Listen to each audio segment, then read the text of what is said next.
up with this idea to create a masterclass for ourselves, because we wanted to go into the reality TV space, but we wanted to know what are the hacks, what are the ins and outs, so that we can deliver really great programming for our audiences.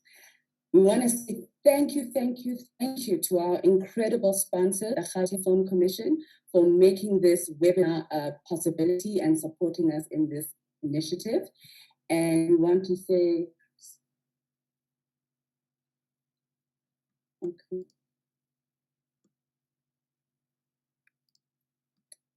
Apparently you guys can't see me, but on my side, I am perfect. So hopefully, can you see me now? Can everyone see me? Not yes if you can see me.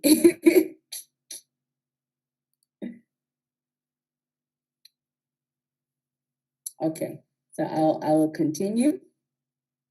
I would like to say thank you to our incredible sponsors, the Gauteng Film Commission, for making this webinar a possibility and a reality. Thank you for your support. We will have a bit of a technical break. Let me just take myself off of video. Okay. I don't know what to do.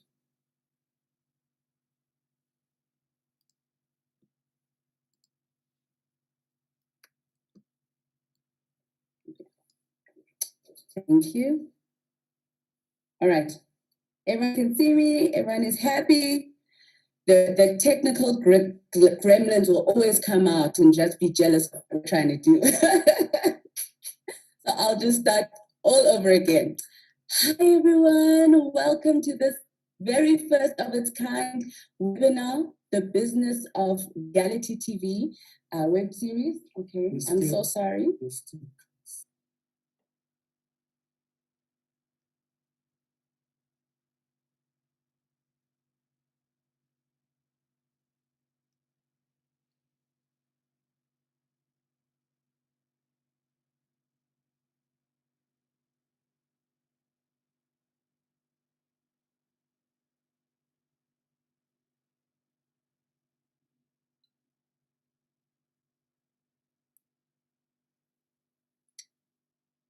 Sorry, guys. My very sexy green screen was not allowing us to be, to be the sexy girls that we want to be, but it's fine.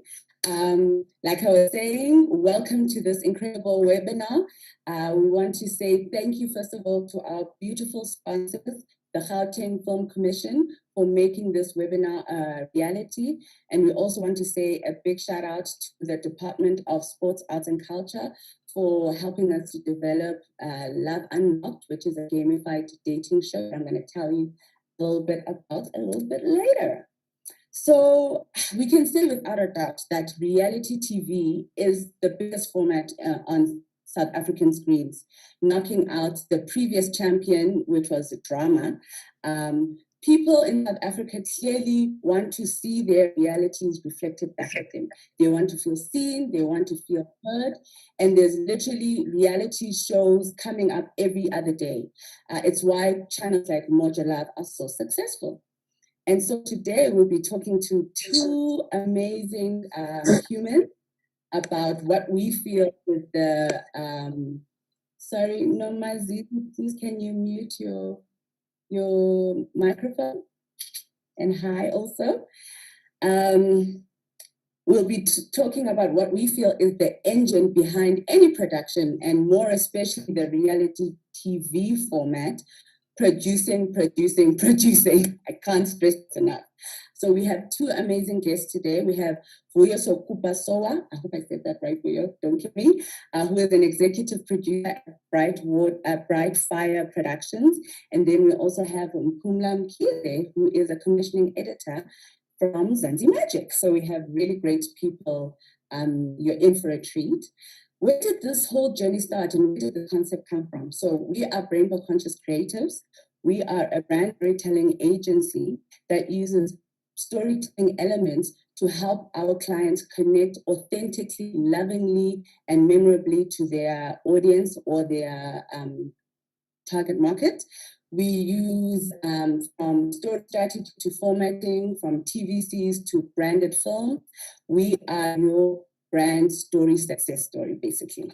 And so we are really passionate about building platforms, which is why in 2010, we were the first to host, first African host to bring the 48-hour film project to African soil in 2010, where we gave platforms to creatives to make a film from script to screen in just 48 hours. A lot of people on this call are in the industry utilize that space to be creative and to fail forward. Okay, so so the pandemic came as a surprise for us, and we really, as a creative industry, we really didn't know how we were going to live in this new normal. And while we waited, we realized, especially when lockdown was happening, that people prioritized connecting, especially people who were single. And so we came up with this concept, Love Unlocked. Take a look.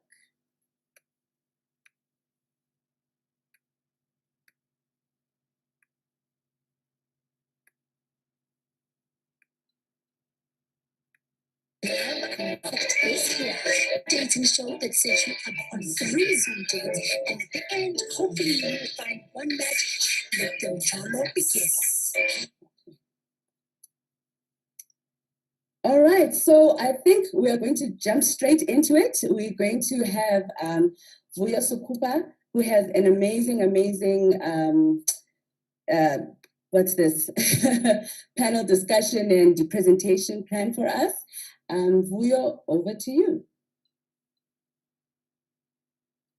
Okay, good morning, everyone. I will just try and share my screen. I think you need to stop sharing, Kule, so that I can share. There we go. Okay. Let's see, presentation mode. There we go.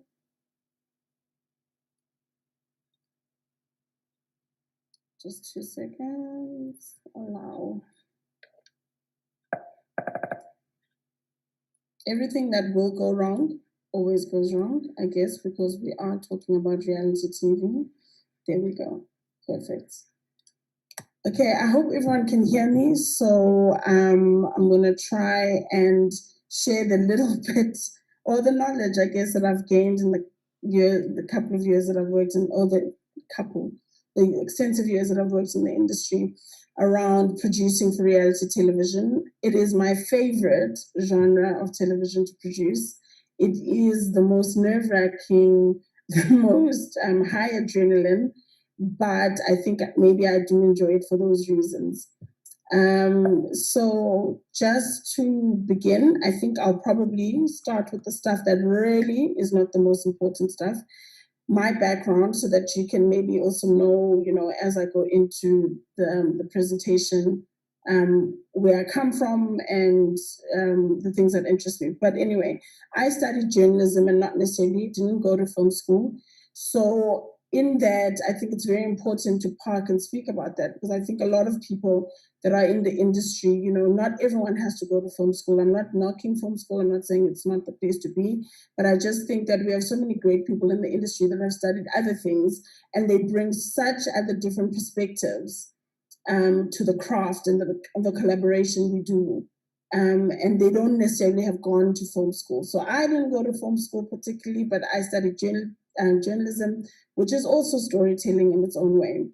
When I then started in the TV industry, because I did work as a journalist for a year and a half, but when I moved over to television, I really did start at the bottom. And I think for me, that was really a great vantage point, because you're able to see the whole value chain, and you're like exposed, well, depending how inquisitive and interested you are, you're able to see everything, and you see how the wheel turns, that from this department to that department, from that function, how we all actually need each other.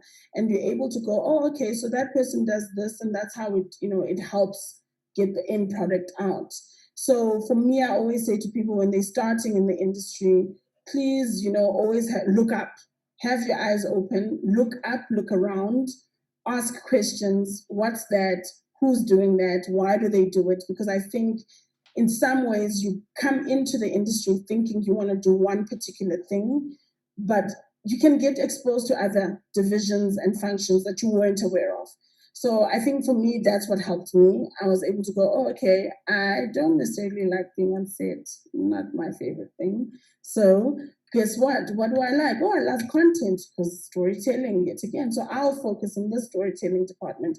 However, I was able to also see, oh, okay, so there's a producer, there's all of these things, and just see from even my own temperament and my own personality, where would I be suitable? So I advise that, my little piece of advice. So in the TV, if my TV journey really, like I said, I started as a researcher, researching on a daytime, lunchtime show, finding topics, finding guests, the real kind of slog work where you're calling people, trying to get them to come onto the show, people drop you last minute replacements, and all of that. Obviously, you slowly move into the content producing realm, which is then more about the actual scripting of the content. So you conceptualize, obviously, what is the segments going to be about. You go into a little bit of the scripting of the actual segment or actual show. You are still doing the calls and getting guests or whatever the case may be. That will never go away. But you just have more helpers. So moved into that realm. And I think I really, there you work a lot of time. I spent a lot of time there, and I worked really closely with my producers. And I worked closely with my production manager, which was very weird because that's when I really learned, oh, okay, I can dream things around content, but they actually have an impact on finances and what that impact is and how that really plays. When she says, no, we can't shoot that, she's not really being horrible. It's because there's a reason. So when I did that, I was like, no, actually, I think producing, there's something interesting there. Eventually moved into producing and produced some shows for ETV, for SABC, and transitioned quickly then into commissioning editing as well. Purely because I always felt like, there's a bigger world out there. When you're sitting in production, it's a universe, it's a smaller universe, but there's something that governs it, and that's usually broadcast. And that world was also very interesting to me to say, oh, okay, so the people that kind of inform what we create and how we create it and how we should create it, that's an interesting space. So I was very interested in that, transitioned into that, and then went into head of programming. I'm just really being very brief because I don't want to bore you. And then now I'm back at independent producing. So that's my background. So how does all of that, what do I have to say basically today around what is the role of a producer and how does producing really work for reality TV is that this slide says it all. These are the things that keep me up at night, okay, and during the day. So half the time you are either conceptualizing, so it always starts with a concept. What are we trying to pitch? What do broadcasters want? So it's either you're waiting for the brief to come out or you are creating on your own and hoping to pitch.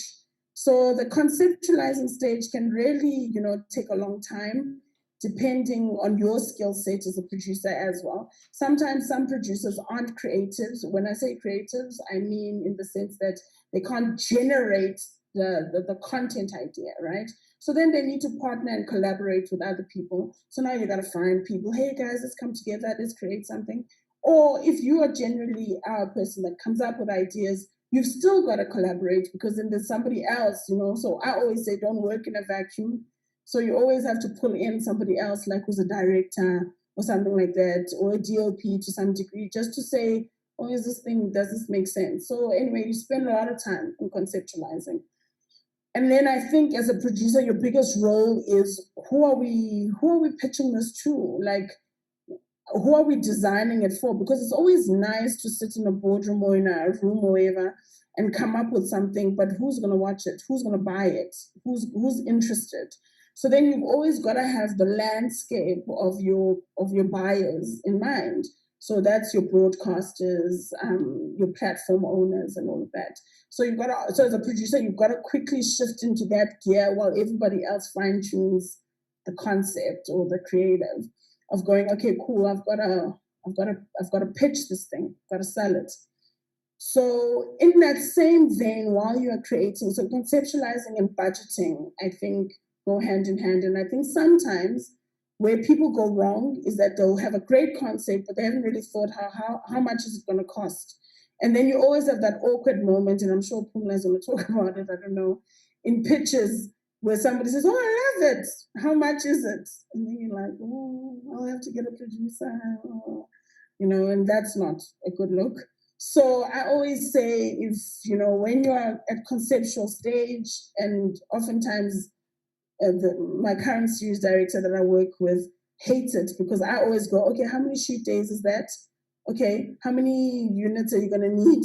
Because I'm already starting to say, okay, but will an Mzansi Magic afford it? Will a Moja afford it? Will a ETV afford it? Because you can build this beautiful thing, but if no one can afford it in your current climate, it makes no sense, right? So I think budgeting and conceptualizing go hand in hand. Always try and budget at the same time as you're conceptualizing. And then I think, and then you pitch, obviously. The scary thing of standing in a room of people. Okay, we don't go into rooms anymore. So at least, with Teams and Zoom, you kind of feel like, okay, I'm speaking into into the internet somewhere. So you pitch, and then they give you feedback. You sell it as hard as you can. And I think as a producer in the pitching stage, your role is to listen very carefully to what the client has to say. Because if they like your concept, they're going to obviously want to mold it for their purposes or for their platform. So you've got to pay attention to the things that they would want. And you've got to, in that moment, be able to say, yes, we can do that for you. Or, you know what, yes, let's unpack it. We'll come back to you. It might have a budget implication, it might not.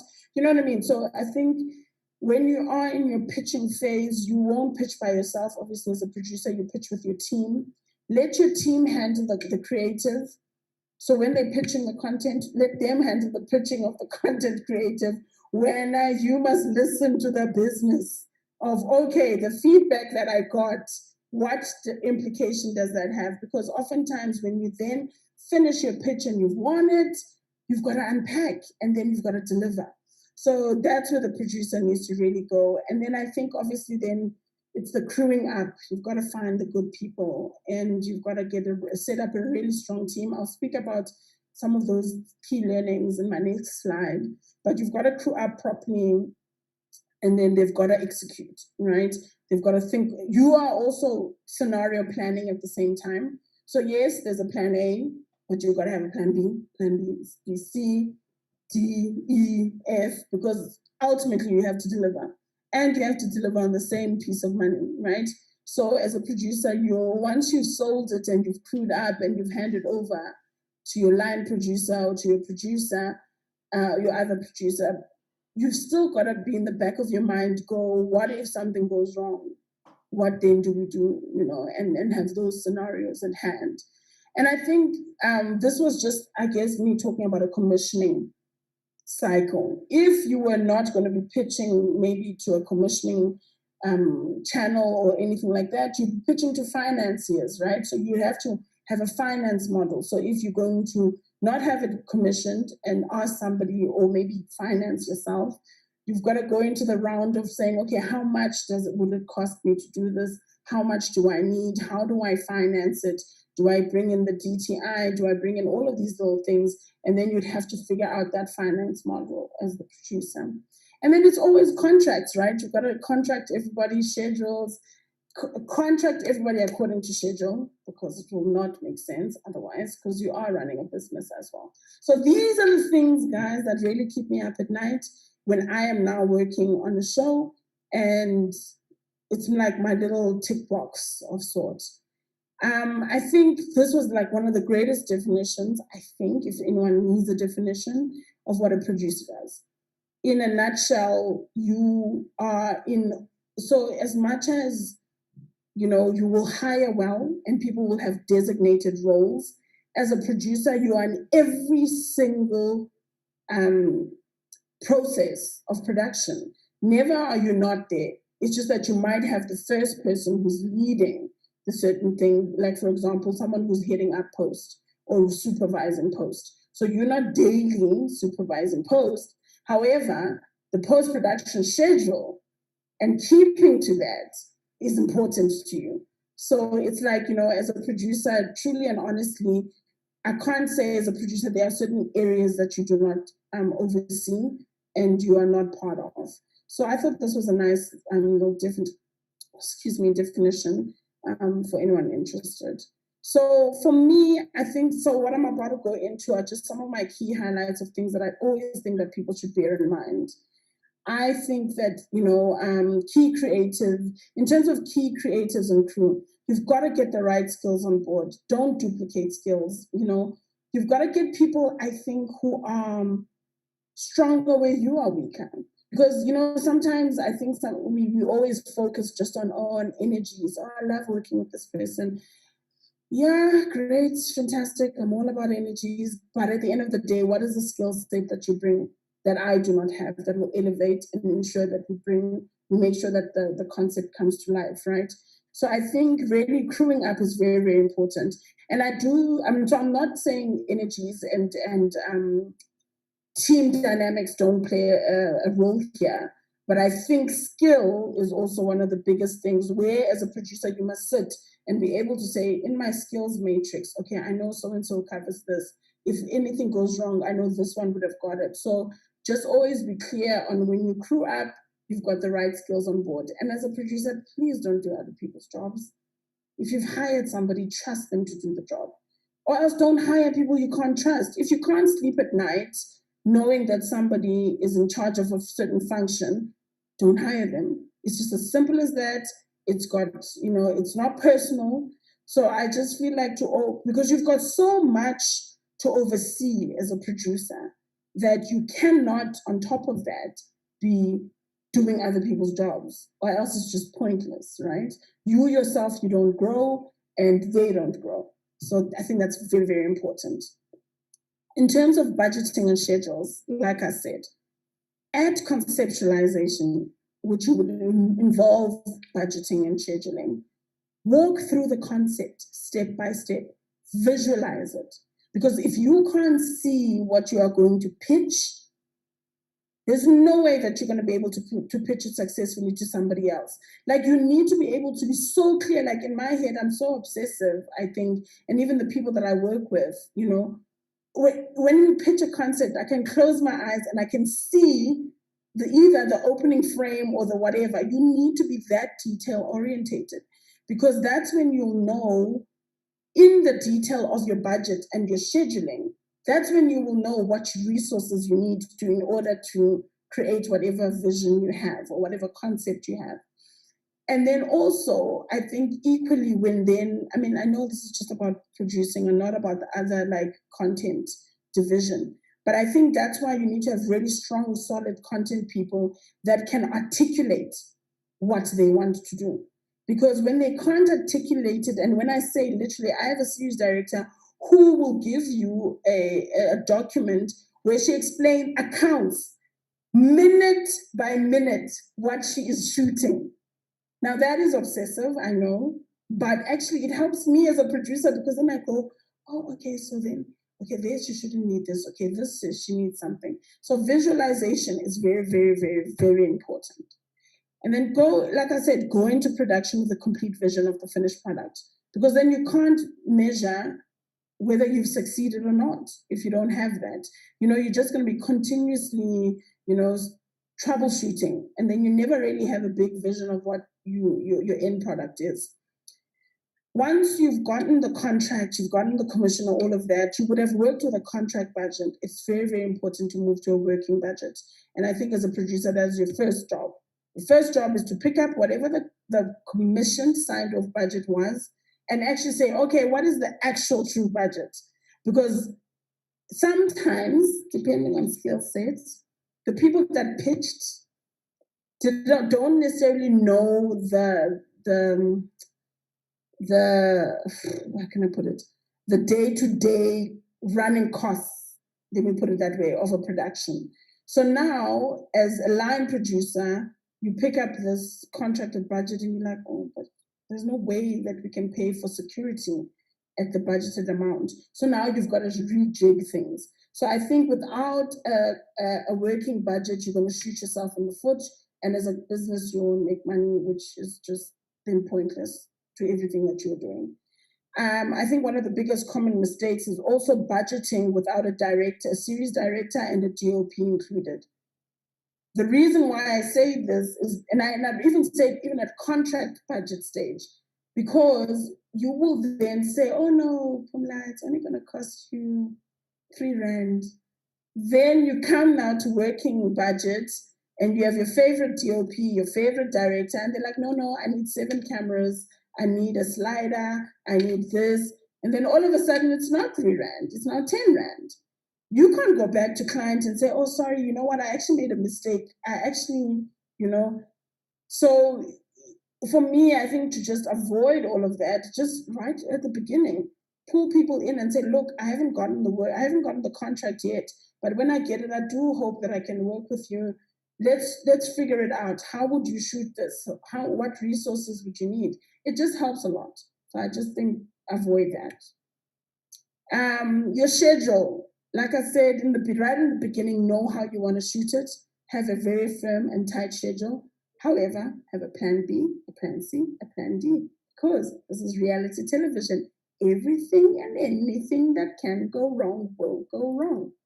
And you need to be agile enough in temperament and in thinking to be able to say, how do we move on? Because a client has an expectation for a delivery, and it won't really matter unless it's Corona sometimes.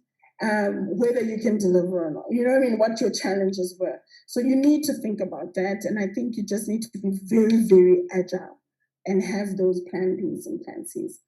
Like I said, contract everyone according to budget or else it's pointless. Manage the budget, but always have a contingency budget. It's your get out of jail fund. For me, it's that fund that I tell no one about. I hope none of my producers, people or series directors are here, but it's that little bit of money that I keep in case, it rains for 7 days and we can't shoot because it's an exterior shoot and I don't know what else to do. Then I will then maybe pull out that fund and say, okay, guys, this extends us for another week. Look at that. I'm so brilliant. I found money. Meanwhile, you had a little bit of funds. So always be clever to have a little bit of get out of jail fund because you will need it. And also, I think when producing and being a producer of unscripted television, communication on the daily is key because there will be quick turnaround decisions that are made on set. That's why you need to hire people you trust, but you also need to hire people that can communicate, and you need to be able to communicate as a producer. So that is just a no, like you can't skim on that. And always post-production, I know our biggest focus as reality producers is getting it in the can, shooting, but also think about post. So as a producer, you always have to pull back and go, how much footage is coming through the door? Realistically, how much footage can my editors handle? Will I be able to meet TX? So that's why I say hire people that you trust, because as a producer now, while they are shooting, you need to scale back and go, okay, they've come back, they've shot 3 days in a row now, and they've come back with a ratio of X amount of footage. We're only at 24 minutes. So are my people overshooting? Because then you've got to have the conversation with your DOPs and your directors to say, guys, I think you might potentially be overshooting because my editors can't go through all that footage in order to be able to turn the show around. So that's important. Post-production, as much as you might have a supervisor overseeing that, as a producer, you need to get a handle on post-production, because once everyone has finished shooting, there's no going back. Also, post-production is key. You need to know, when do you want to start post-production? Do you start it as soon as they start shooting? Because in reality, you can't reenact. You can't go back and get that scene. So if you say, oh no, I'm going to delay my post to start only a month after shooting, after a month, you might find really shocking footage that you cannot go back and reshoot. So those are very key decisions to make as a producer as to when you want to start your post. And then obviously, goes without saying, but I'll say it, program delivery is critical. You can't, like for me, I always say, like, if you have to deliver at a certain time, you've got to deliver because there is a big broadcast value chain after you. So the world doesn't end. And I think sometimes producers don't realize the world doesn't end when you hand in your program. It's then at Mnet or at SABC or at ETV, wherever, there is a whole set of events that need to now happen after you've handed over. So I think it's always just unfair for producers not to bear that in mind because then, it also puts your show at a disadvantage because then maybe it won't be marketed on time. I don't know, a whole lot of things. I could go into that and I'll spare you, but just please, I think let's respect the chain and know that after we are done, there's a whole lot of things that need to be done. Obviously, what does success look like? Shooting within schedule and budget. Any producer is like, oh yes, we did it. Or even if you can do it quicker, even better. So I think that's our key kind of marker. Did we shoot within schedule, within budget?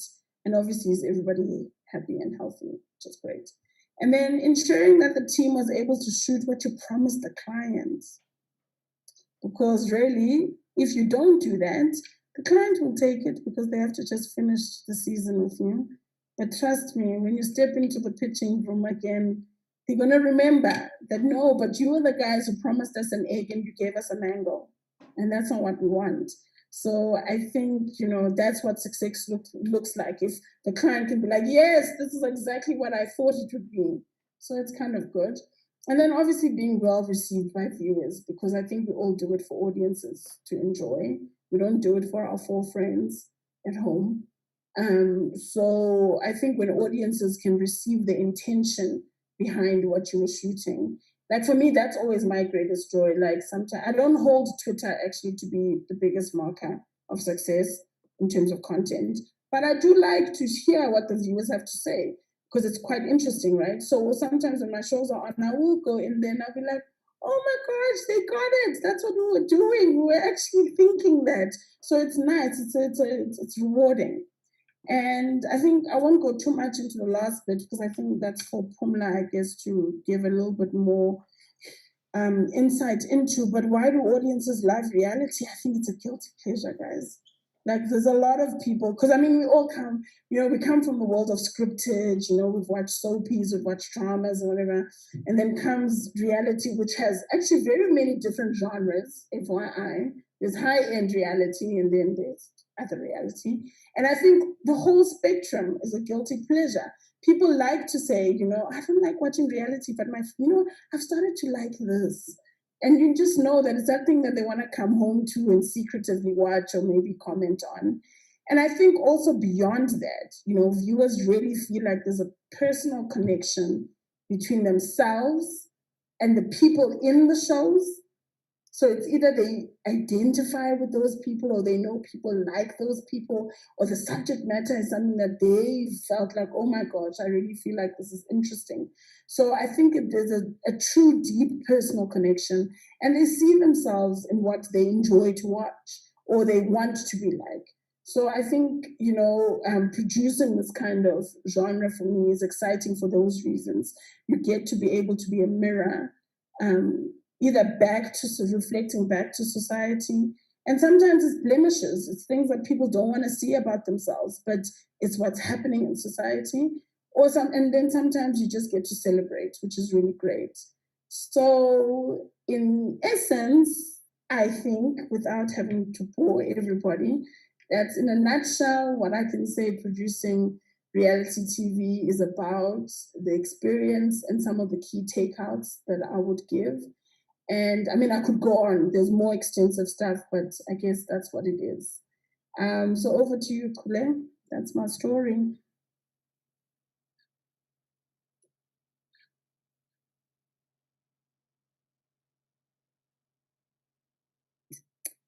Thank you, viewer. That was amazing. I have so many takeaways. I don't even know where to start. I think the big one was have a get out of jail fund. Like, don't be out here without a get out of jail fund, because whatever can go wrong, like we experienced in the beginning of this webinar, what can go wrong will go wrong. So make sure that you have your working budget, like you've never budgeted before.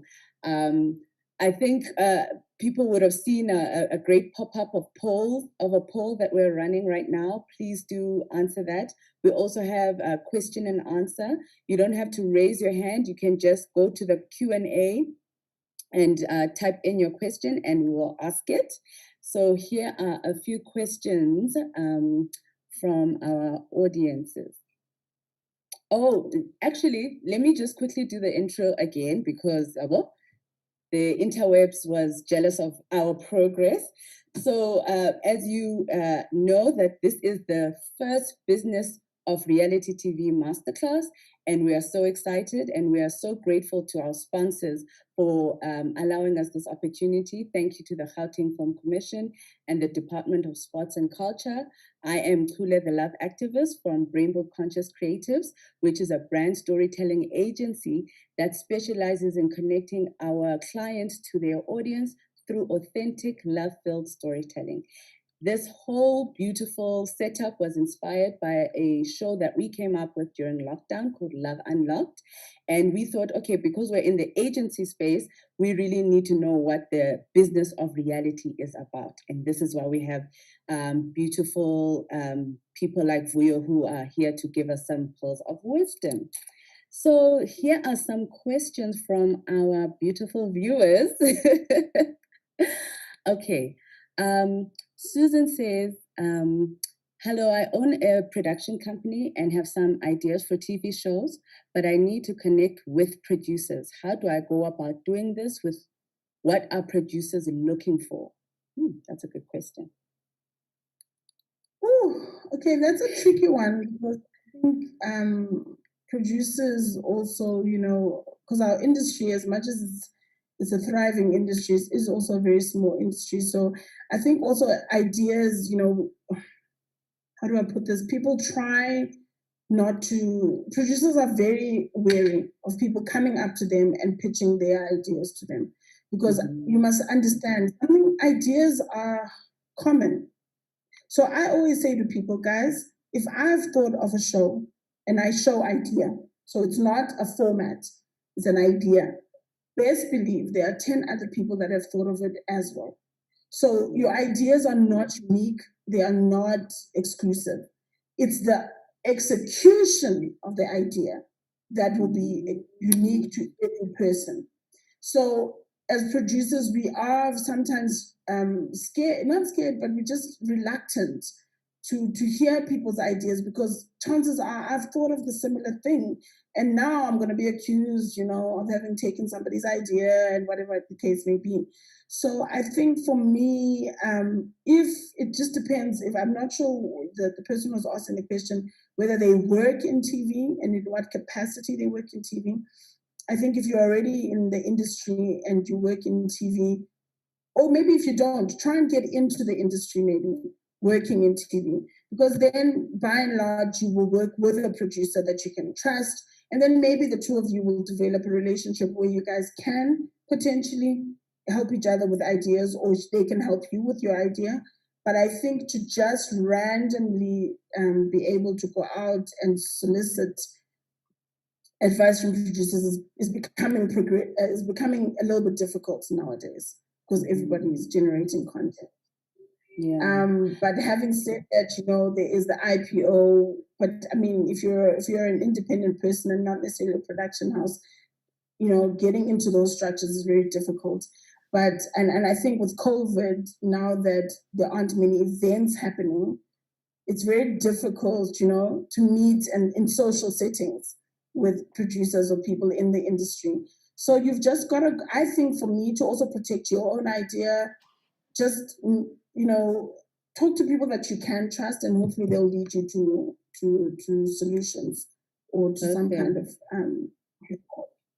That's awesome. Okay, we have another question. How much financial knowledge do you need to help you be a successful producer? That's a good one. So let me tell you, I won't share it with anybody in any public forum, but my matric results, mathematics was terrible. Terrible. Okay? Because I am a words person. I am not a numbers person. However, a trick that I learned, and then, okay, fine, went to university, did all of those things, whatever, started working in TV.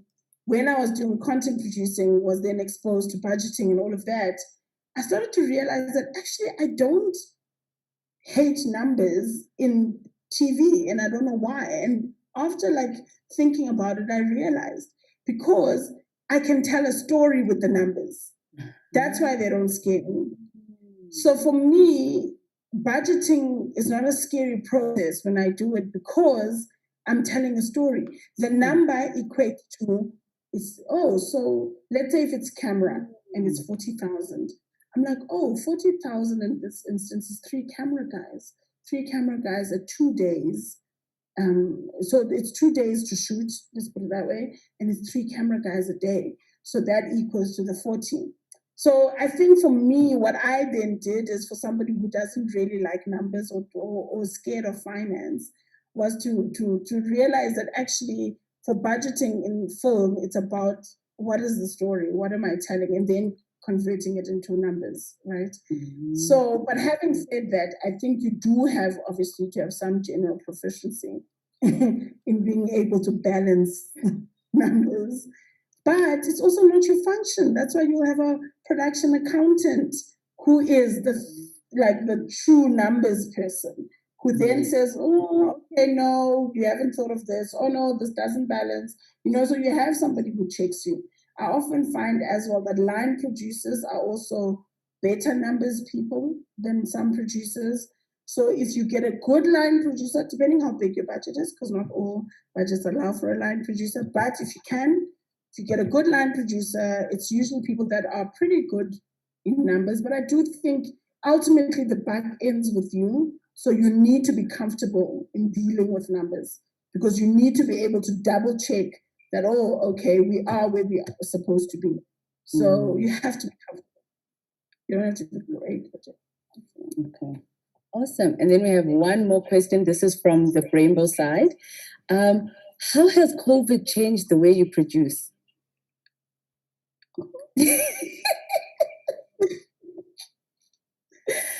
Okay. Wow. Is that a dirty question? No, it's not. It's fine.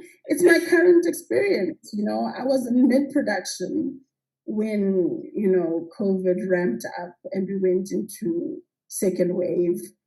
And I am producing a Pan-African show where I need to bring people from 4 other African countries into this country. So as late as, 1 o'clock last night, I was still crunching numbers.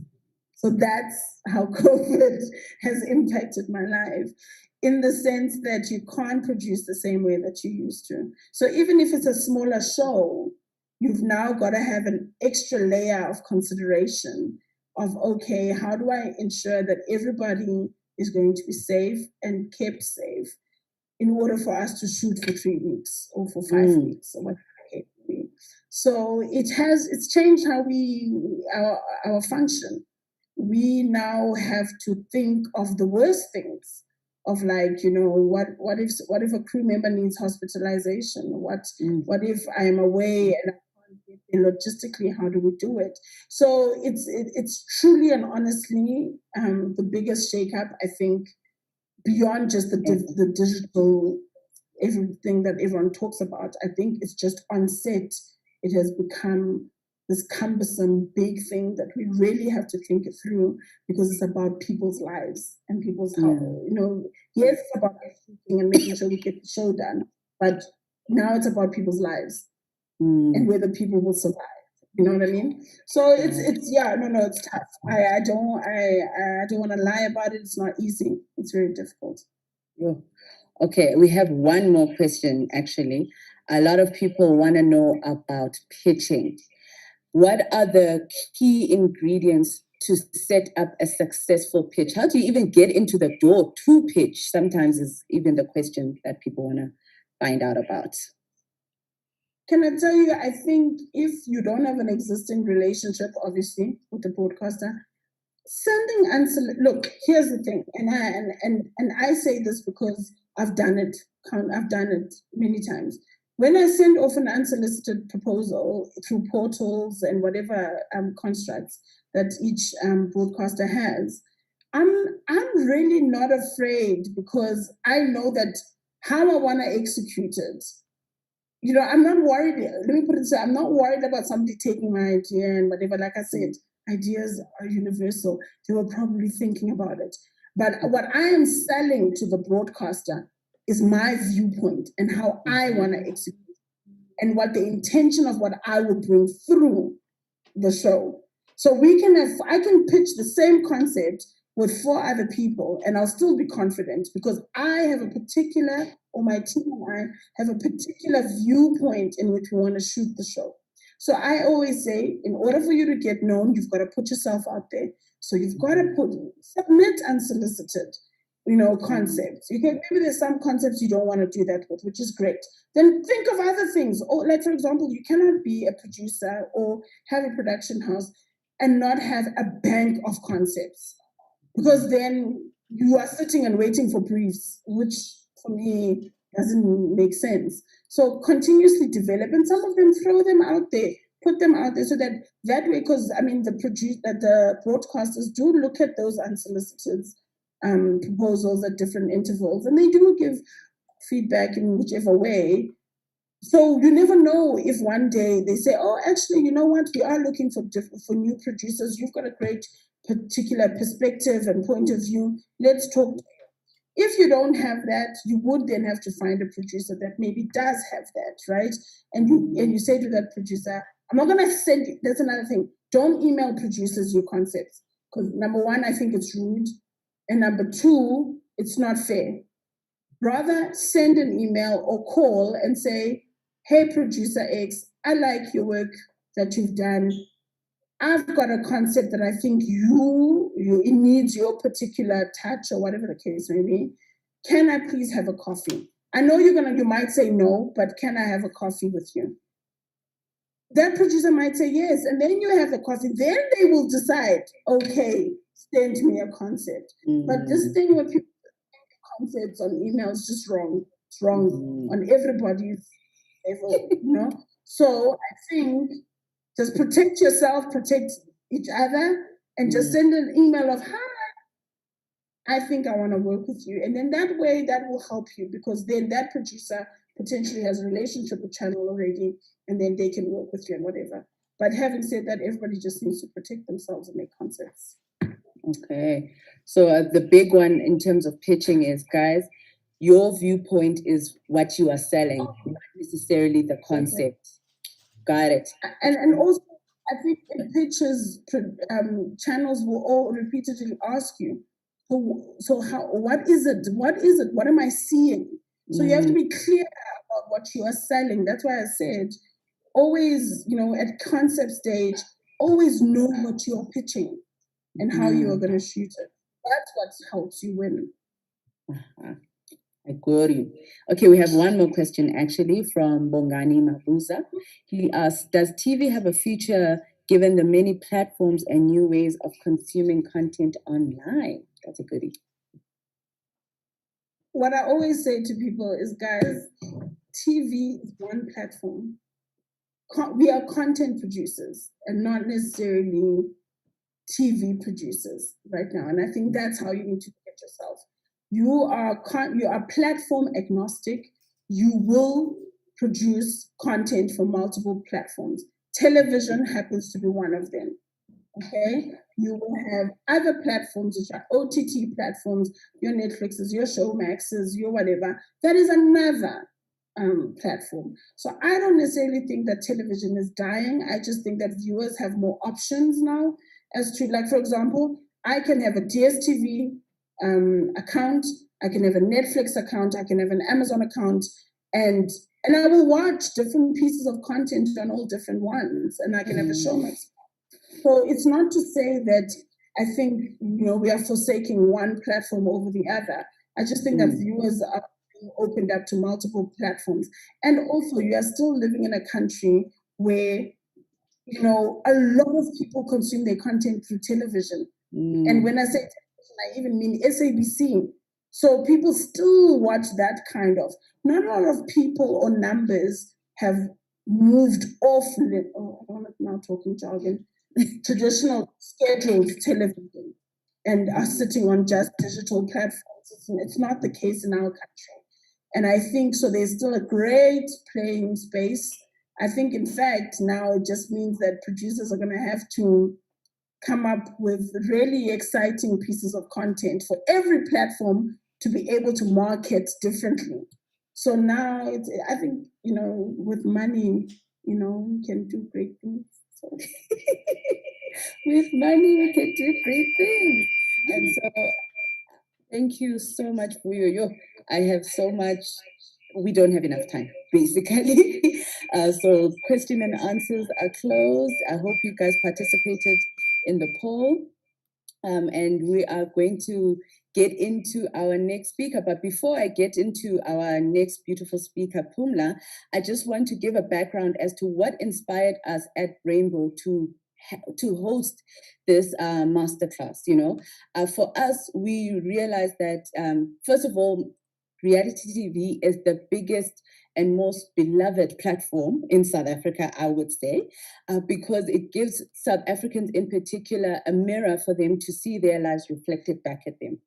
And so when lockdown happened and Corona happened and we're all sitting at home without work, trying to figure out what we're going to do with our lives, we noticed that a lot of people were looking to connect not just with their loved ones, but were looking for love. A lot of businesses even pivoted to create those kind of experiences for people to really connect and look for love. And so we're like, this would be a great opportunity to connect people who are looking for love. And this is how we came up with Love Unlocked. And Love Unlocked is a gamified Facebook Watch online dating show where Nomuzi Mabena, our connector, connects you, our seeker, on 3 Zoom dates. Have a look at our cute little promo. It's so cute. The Department of Sports, Arts and Culture supported us to be able to even make this sexical thing.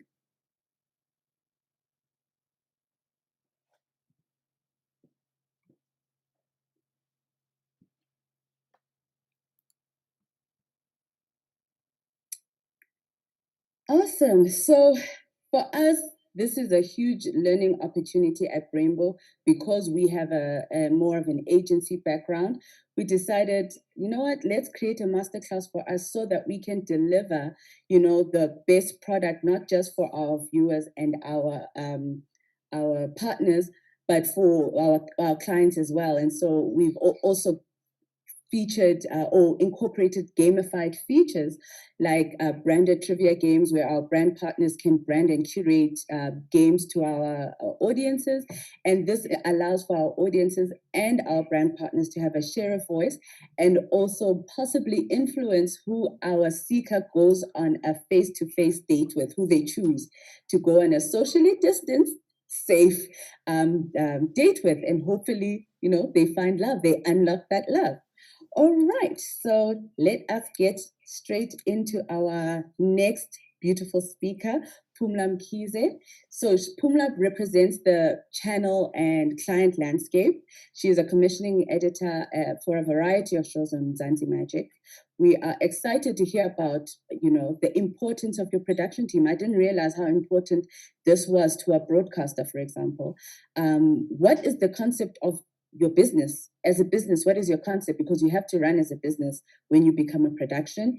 And she's going to talk to us about how to collaborate and open the industry a little bit more. So thank you so much, Pumla, for being with us, and over to you. Thank you, Kule. Hi, everybody. My name is Pumla Mkhize, and as Kule has said, I'm a commissioning editor. Okay, so Vuyo said that she didn't go to film school. She decided to take another route, which proves that, we can all come from different avenues, and we can all converge. So I went to film school, I went to AFDA, and I studied directing, producing, and writing. Writing was my sub-major, and my double majors were producing and directing.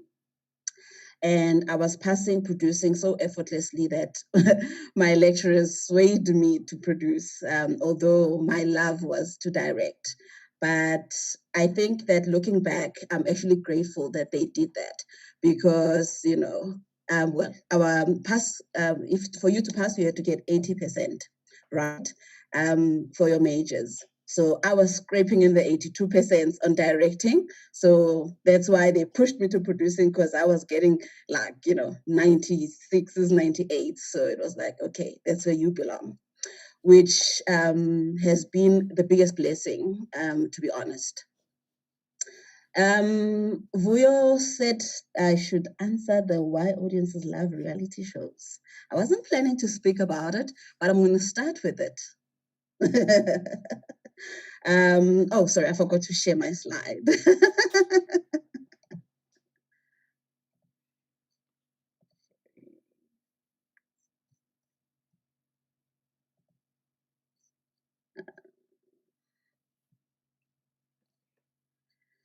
Okay.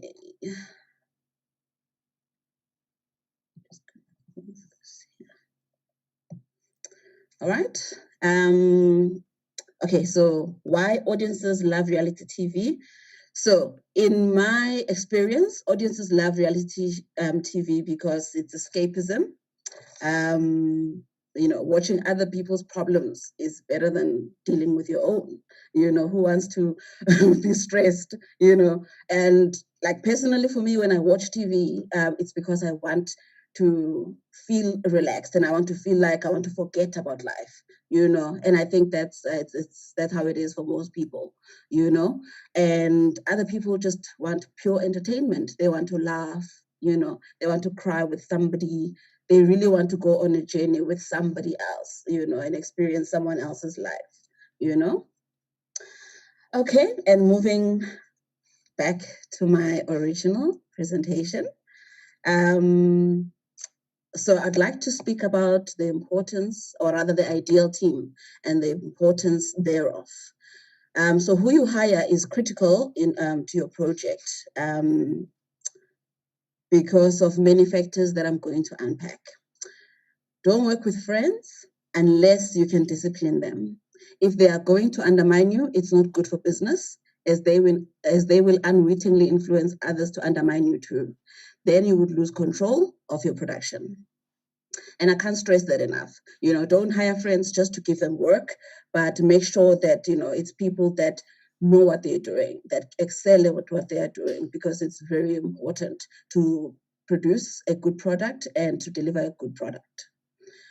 Francis Lawrence, an Australian American director and producer, once said, "I think the movie business and film crews are a bit like the circus, in that we travel around like a pack, and we're a big family for a finite period of time. We roll into some place, cause a bunch of damage, and then roll out." No lies detected there. You know, and I think it is important that crews do somewhat, you know, act and feel like family members, because at the end of the day, you spend most of your time on the field, you know, 12-hour shoot days, you know. So if there's going to be bickering on set, you know, the producer is going to be distracted and on set now solving problems that, you know, she has no business, you know, being involved in, because she should be producing the, you know, a show.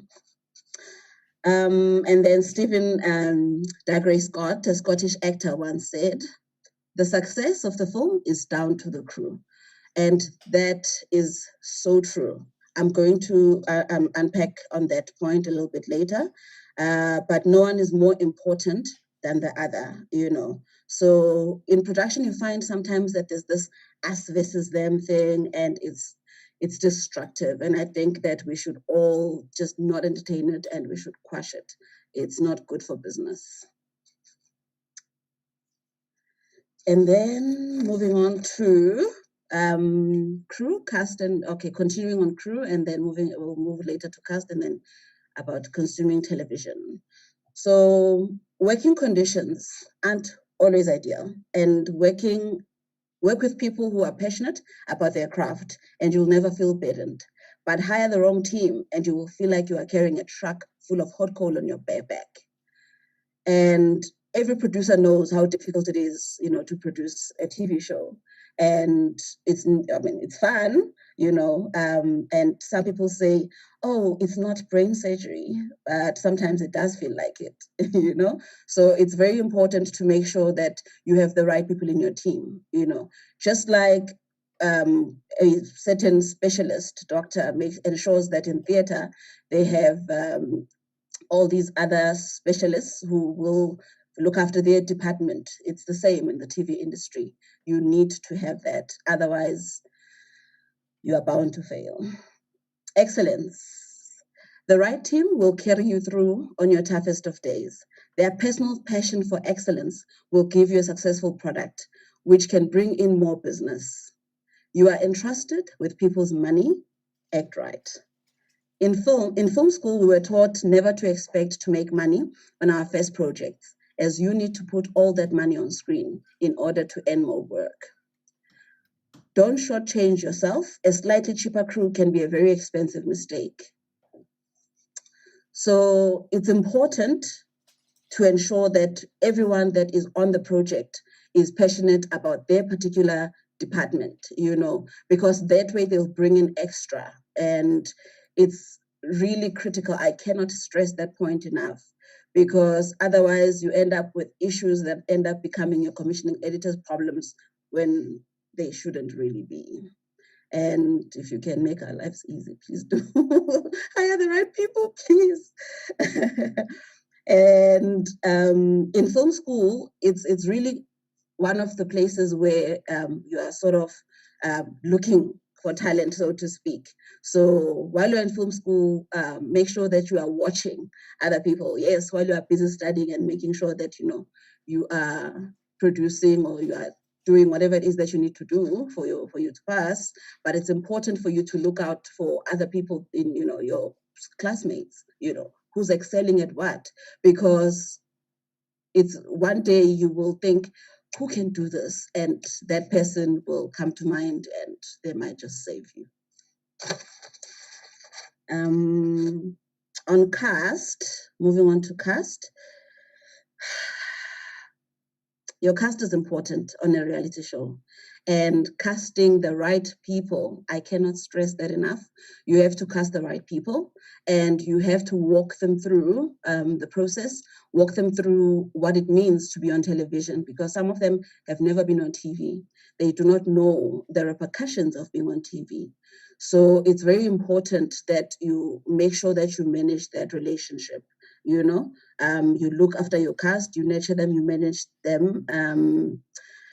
Because unlike actors, most of them really don't know what they're signing up for and how their lives will change afterwards. So it's really, really important, especially if you are having a TV show that follows people around. It's easier when you're producing a once-off episode, reality show. But when you are using a certain group of people and, or a family, and you need to make sure that you follow up, there's season 2, you want a season 2, 3, 4, 5 to 10, and for that to happen, you need to have a good relationship with your cast, and make sure that they always feel protected, they always feel secure, they always feel supported. And consume a lot of TV shows. You can't make TV when you don't watch TV. I cannot stress that enough. If you don't watch TV, what inspires you? Where do you draw inspiration from? How do you can't create in a vacuum, So you surround yourself with other creatives, and you need to make sure that you watch TV so that when you are busy thinking about a concept and you're thinking, and I know that most directors do this, and they come into that, supporting the point that we made about ensure that in your pitch you have a director, because they are very creative. So sometimes producers will speak to the concept, but directors bring in that extra spice, and you need it, they think differently, you know, and then they will just throw in references and say, if you watch that film and that, you know, this or this other reality show, this is how they did it, and this is how I plan to do it. So it just becomes a nice experience because we walk this journey together, you know, in the pitch. Don't go over budget. And Vuyo said it. Don't do it. Don't do it. It's not good for anyone.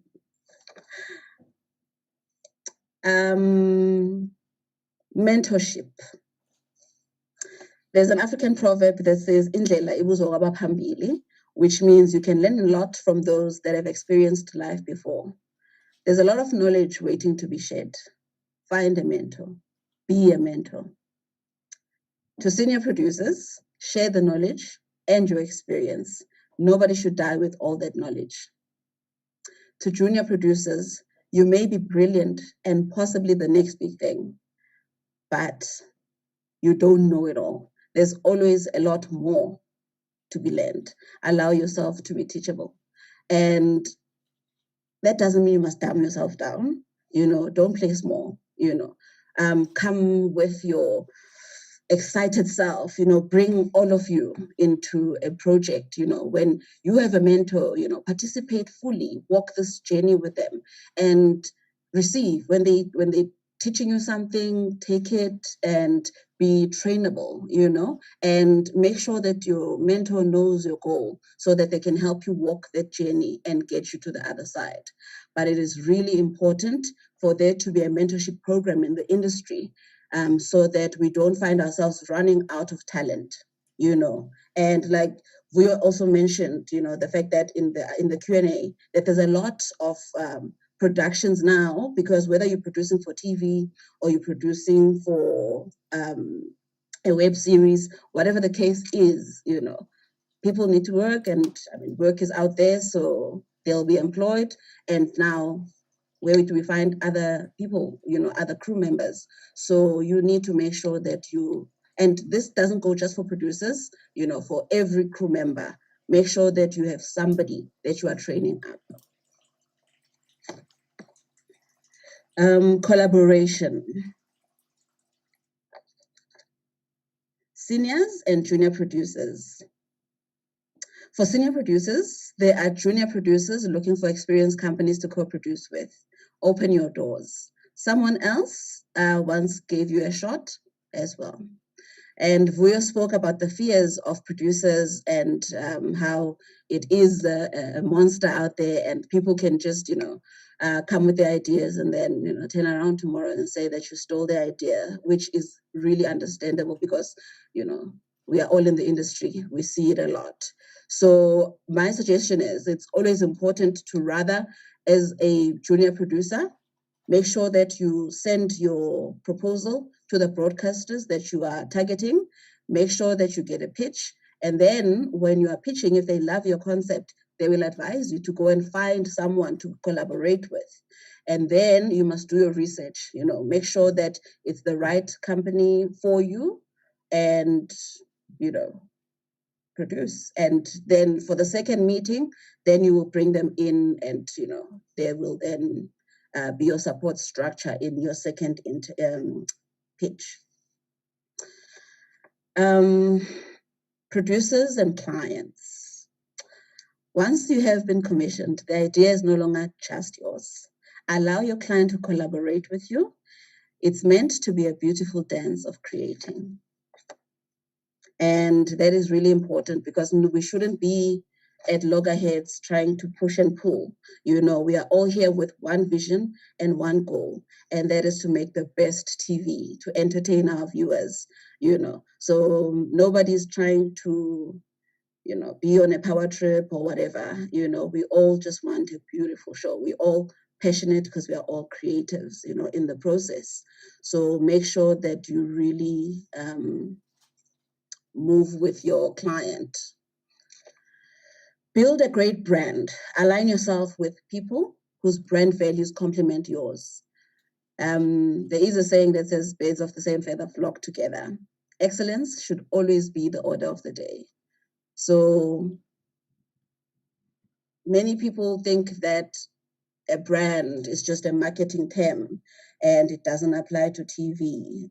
I mean, it's a business as well, you know, and you are selling a product. Otherwise, we wouldn't have marketers in the TV industry, you know, but we have a whole marketing department to market a product, because at the end of the day, you are creating it for viewers, not necessarily for your family, you know. So the viewers need to buy this product. And the importance of building a brand is so that you know what is important to you. You know your values and what your company stands for. And once you have your company values, you will always make sure that you align yourself with people who think like you know, who believe in what you believe in, you know. Although, yes, it is important to have someone with a different perspective, but at the end of the day, if you align with someone whose values are completely on the other side of your values, there will always be issues and you will always be at loggerheads, and that's the last thing that you need. You know, we all just want to create, produce, and deliver. Know your target market and aim for them. Bullseye. You can't be iffy about who you are targeting with a piece of content. Identify your target market and be unapologetic about it. When you are trying to target everybody, you will miss everybody. People are usually scared to say, my target market is Black. Say it, own it, you know, because if that's what you know and that's who you want to produce for them, you know, and make sure that you are authentic, you know, and if you're going to decide to do something, do it well, you know. On proposals, when you write a proposal, ensure that your proposal is clear. Make sure you make your point in the first 2 or 3 pages. Don't waffle. Use your words with intent. Assume that the person has a lot of proposals to get through and you don't want to miss your moment by only trying to blow them away on your 10th slide or your 10th page. It's like a man proposing to a woman, you know, imagine that. And, you know, their first line is, will you marry me? You know, they don't first go into all this waffling before they ask if you marry them.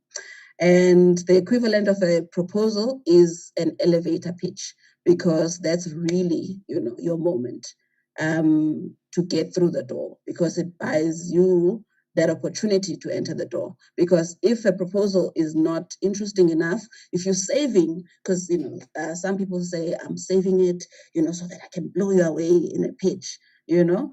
But at the end of the day, you have this one moment in a proposal to grab our attention or my attention, and to make sure that, you know, someone is interested enough for you to come and pitch to them.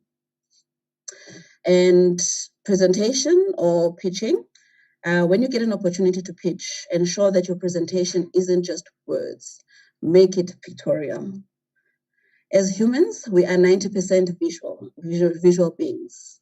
So make sure your proposal and presentation answers the who, the what, the where, the when, and the how. Because when you answer all those things, then you have a well-rounded production. And entertain us, you know, when you're in a pitch. If you are not excited about your concept, who's going to be excited about your concept? So be excited about your concept, you know. You know, if you're enjoying it, chances are we're enjoying it too. And I know that nerves can take over, because we're all human, you know, we all understand that it's not easy to stand and speak in front of people. But try and silence your nerves, because in that moment when you are pitching and you are nervous, your nervous energy translates, and now we all end up being nervous for you, you know, instead of concentrating on what it is that you are saying and enjoying it, you know. And last but not least, beware how you treat someone you deem unimportant or not worthy of your time. They may be the key to your success, or at least holding that key. And thank you very much, guys. And over to you, Kule. Oh, Pumla, I knew it. I knew cute. Again, I don't even know how to even round up all that rich information. Do you mind not I'm sharing sharing. my books? Okay, so this is what I got from all the amazing nuggets that you gave us. Firstly, when you are pitching, or even before you get to pitch, when you're entering things into the portal, make sure that you blow people away in the first 3 slides. Don't try to save things for the end, because commissioning editors, you guys are reading through these things all day long. I think I don't know how to unshare. Are we good? Wait, I think something. We didn't practice that part. Tech will come and save us, don't worry. Okay, cool. Tech will come and save us, but I'll continue to round us up. So that's a big one. When you are in the room, make sure that your excitement comes through. You know, you're selling, like what Vuyo said, you're selling your point of view, not just your concept, but your point of view. So we need to infuse you with that excitement. Do not go over budget. Your channel is trusting you with some money. Please act right and deliver on what you promise. Deliver and deliver, deliver. Make sure that your team is solid, like you said, that your team can make or break. And it's something that you guys look into to say, what is the team makeup? Are these people equally yoked? Are they going to create problems in the future for us? You know, because now they're just all friends and buzzy cool kids, and they're not here to work. They're not passionate about their craft. And also that this is a collaboration between channel and the content creators, not a us versus them kind of scenario. So let's learn how to dance. Yes, in the beginning, when you're learning how to dance, it will be tricky. But if that is the mindset that we're here to collaborate and deliver something beautiful to the people who need it, then we are on the right team. Perfect. Okay, I have some beautiful questions, that some of them have been answered. Do you think it's better to bring on an ad, like to find a brand before we approach a channel for like an advertiser funded program? Or is it better to pitch to you first and then together we go, ooh, this is a great brand that would align with this? Or it depends on the content?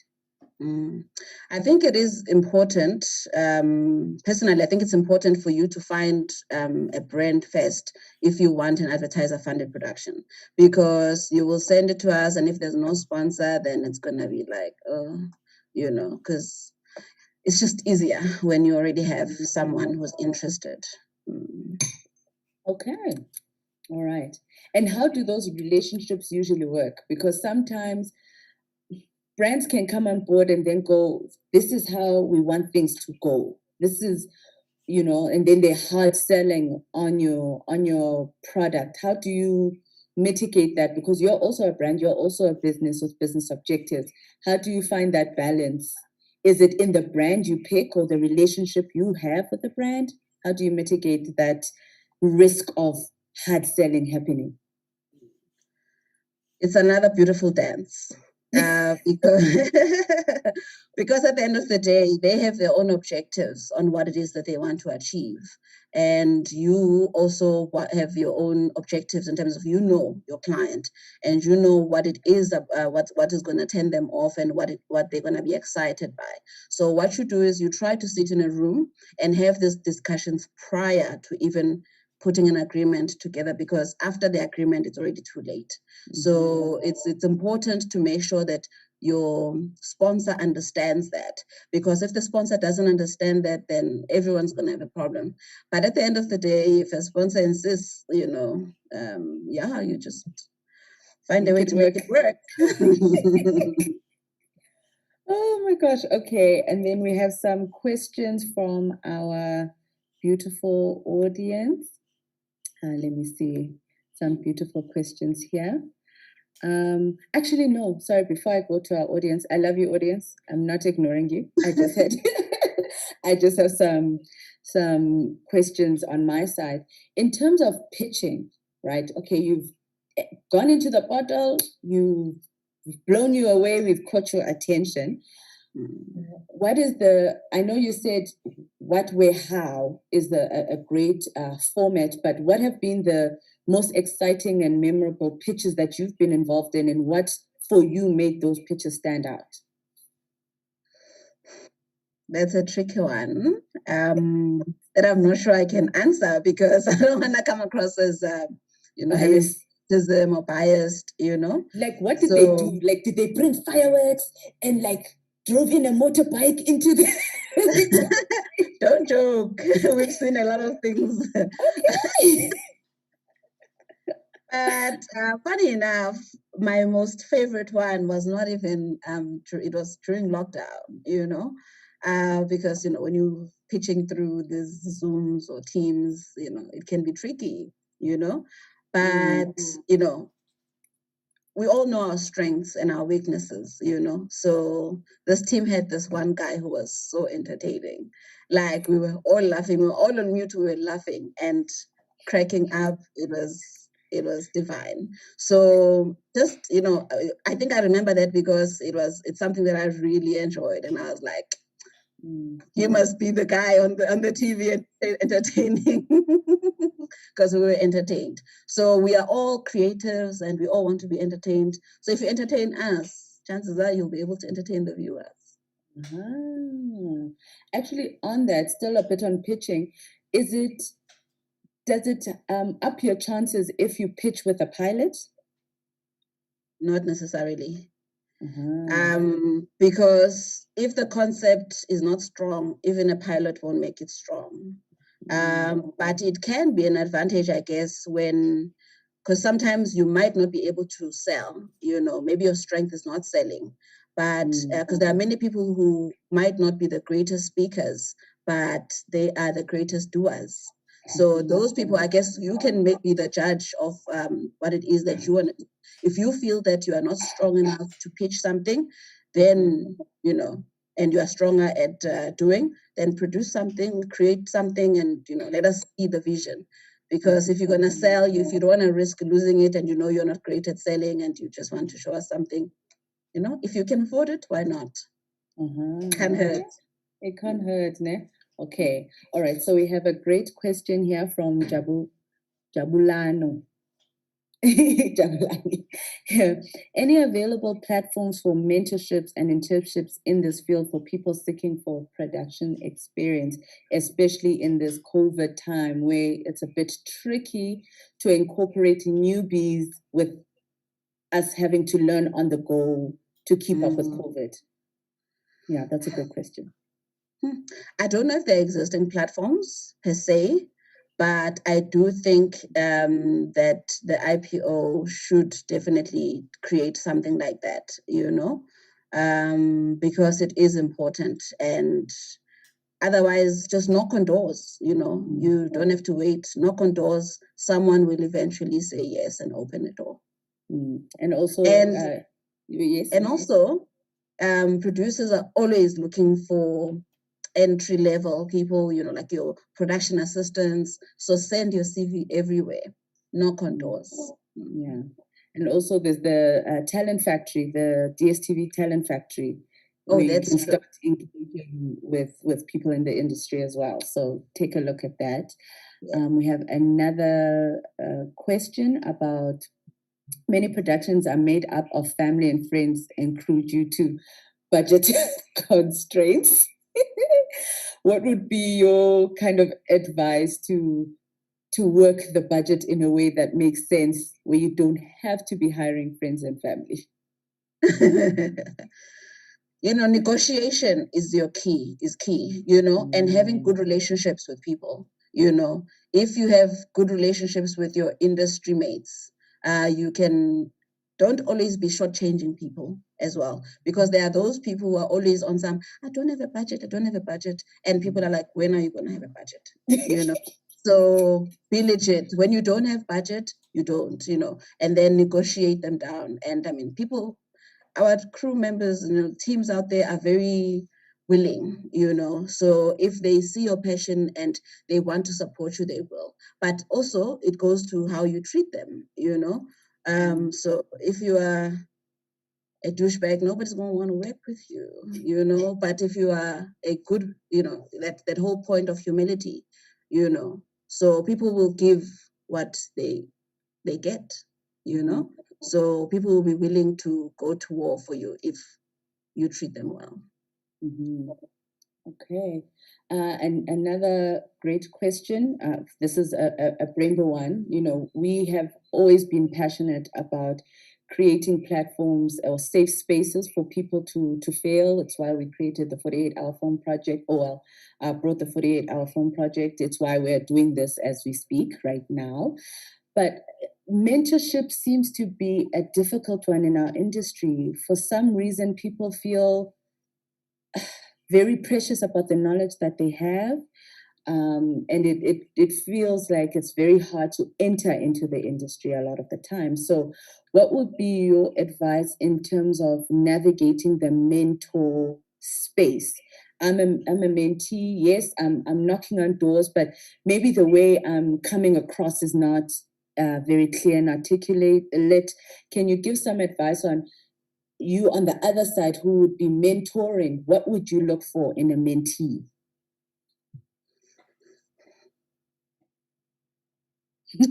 Passion. Passion, the willingness to learn, because sometimes people say, I want a mentor, but then they also want to be a know-it-all. Hence I said, be teachable.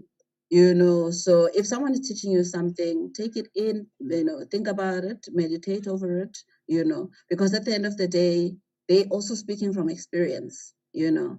And when you come from, oops, I'm supposed to be in another meeting now. Okay. That's fine.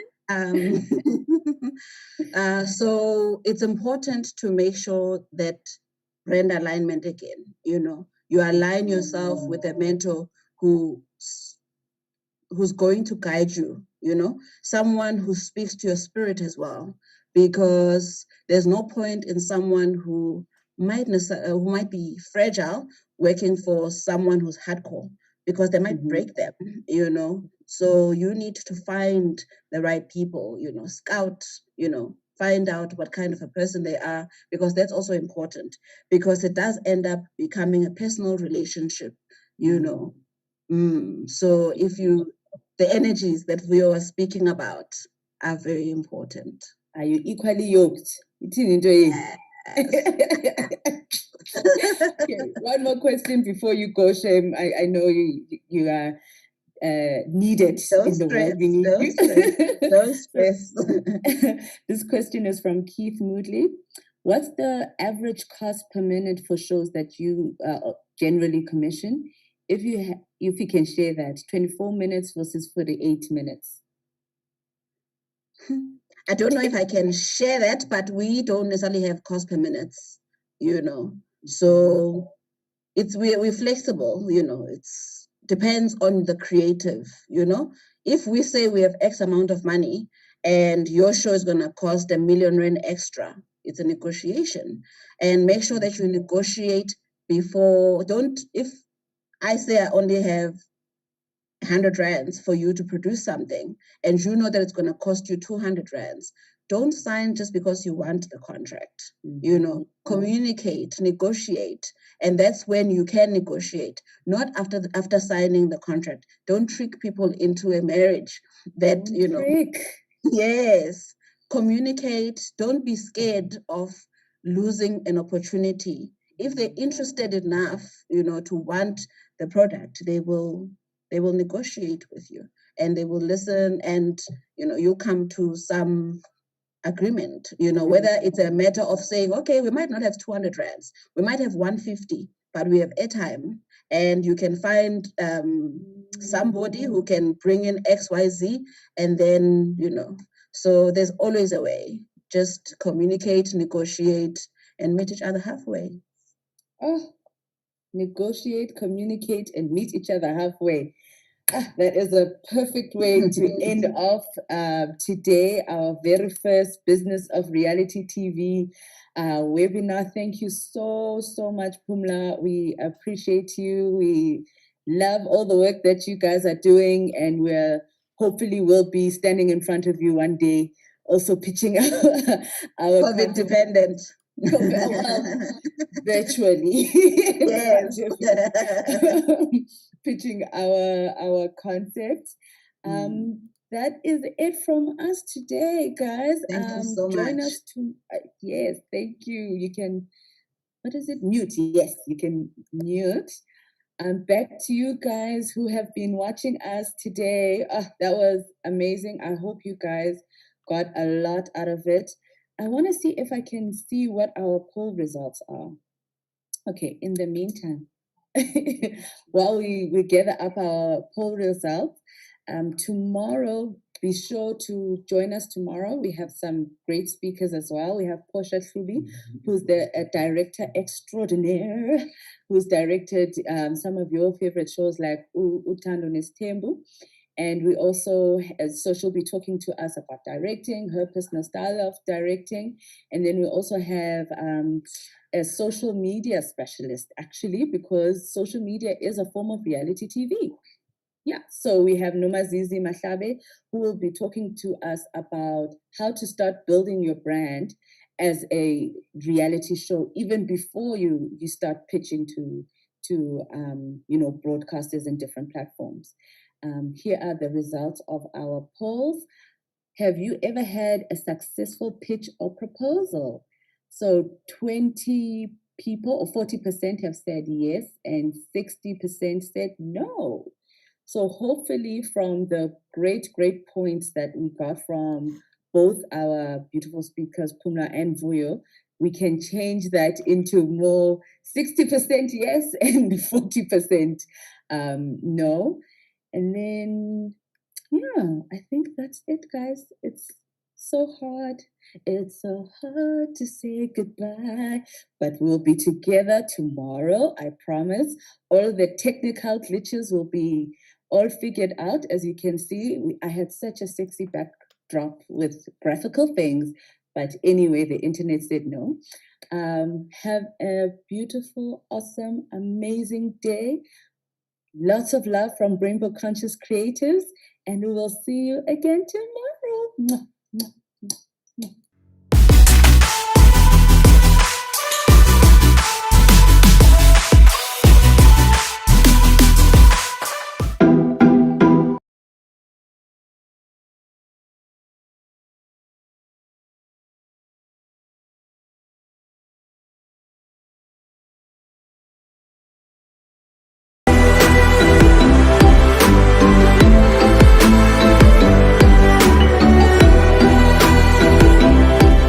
Love Unlocked is here.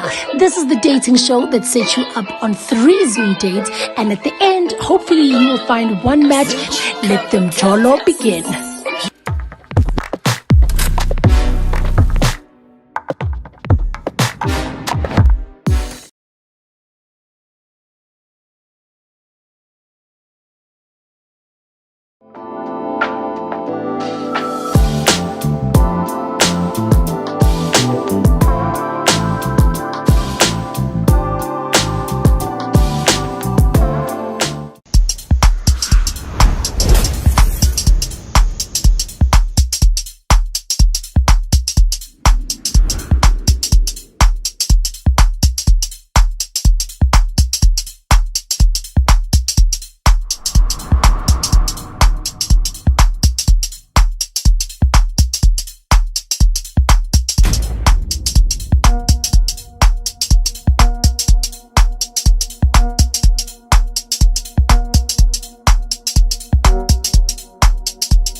Imagine the sweet